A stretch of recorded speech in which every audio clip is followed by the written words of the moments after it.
Hi everyone, here we've got LG K52 and let me show you how to change video resolution on this device. So first of all, let's tap on the camera app and now make sure that you're on the video mode. So let's swipe.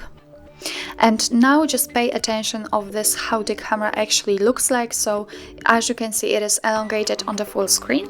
And now let's change the quality, the resolution. So let's tap on this settings icon in the left upper corner, and on the very first position we've got video resolution, so let's tap on it.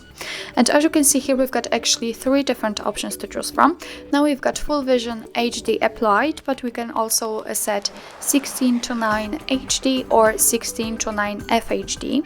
Let me pick, for example, the 16:9 HD. Simply tap on the option you'd like to use. As you can see, it is immediately applied, and I hope that you've paid attention to the camera before, because now we will go back and compare it.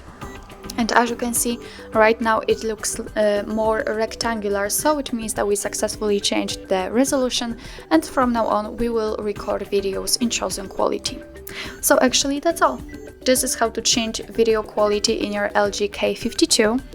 Thank you so much for watching. I hope that this video was helpful, and if it was, please hit the subscribe button and leave the thumbs up.